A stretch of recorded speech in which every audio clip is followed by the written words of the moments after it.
Lady mafia Shaista, Ayesha और जैनब, ये वो तीन लेडी माफिया हैं जो योगी फोर्स से लुका छिपी खेल रही हैं। यूपी की इन तीन लेडी माफिया को यूपी पुलिस लंबे वक्त से तलाश रही है, लेकिन जानते हैं कि इन तीनों का कनेक्शन किससे है।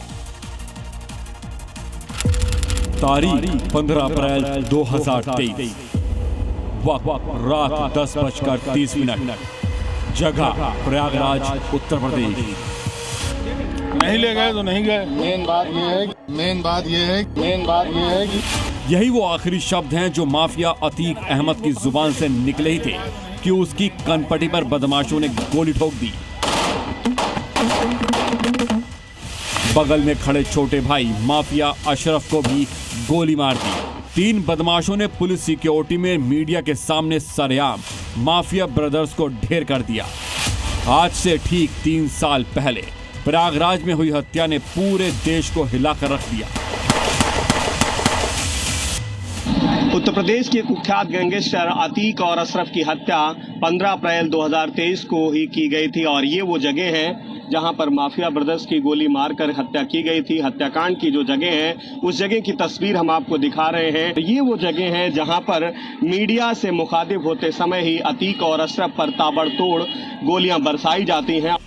अतीक और अशरफ ही माफिया नहीं थे, बल्कि उसका पूरा खुनबा ही माफिया था। माफिया अतीक की मौत के बाद उसकी फैमिली की 3 लेडी माफिया 3 साल बाद भी यूपी पुलिस से भागती फिर रही हैं। ये तीनों लेडी माफिया हैं शाइस्ता परवीन, जो अतीक अहमद की पत्नी है और उस पर यूपी पुलिस ने 50,000 रुपए का इनाम रखा है। जैनब, जो अशरफ की पत्नी है, इस पर 25,000 का इनाम है। और तीसरी लेडी माफिया है आयशा नूरी, जो अतीक और अशरफ की बहन है। तो हम लोगों ने तय किया इस माफिया ने अब तक जो कुछ भी किया है इसकी कमर तोड़नी है, इसको पूरी तरह क्रैश करके रख देना है। शाइस्ता, जैनब और आयशा उमेश पाल मर्डर में आरोपी हैं। आरोप है कि उमेश पाल के मर्डर के बाद शाइस्ता ने ही बमबाज गुड्डू, मुस्लिम और बाकी शूटर्स को 50,000 रुपए दिए थे। शाइस्ता को ढूंढने के लिए यूपी पुलिस ने 9 राज्यों में डेरा डाला। यूपी में प्रयागराज, दिल्ली, लखनऊ, तमाम जगहों पर यूपी पुलिस की टीम लगातार सर्च ऑपरेशन चलाती रही, लेकिन घटना के बाद शाइस्ता फरार हो गई और उसके साथ साथ अशरफ की पत्नी जैनब और अतीक की बहन आयशा नूरी भी फरार हो गई। शाइस्ता, आयशा, जैनब यूपी पुलिस की मोस्ट वांटेड महिला अपराधियों की लिस्ट में शामिल हैं। सवाल है कि बीते 3 सालों में तीनों कहां छिपी हुई हैं? क्या ये यूपी में छिपी हैं या यूपी के बाहर हैं? इन तीनों को छिपने में कौन मदद कर रहा है? माफिया अतीक की बेगम फरार है, 2 बेटे जेल में हैं और 2 बेटे प्रयागराज से दूर कहीं रह रहे हैं, जबकि एक बेटा एनकाउंटर में मारा जा चुका है। जिस माफिया का प्रयागराज में रसूख हुआ करता था, अब उसके परिवार का ही कोई भी प्रयागराज में नहीं है। माफिया कोई भी हो, किसी भी प्रकार का कोई सरपरस्त क्यों न हो, अगर उसने कहीं दुस्साहस किया तो ये मान करके चलिए कि वह अपने उस दुस्साहस के लिए यमराज के पास जाने के लिए अपना टिकट काट रहा है।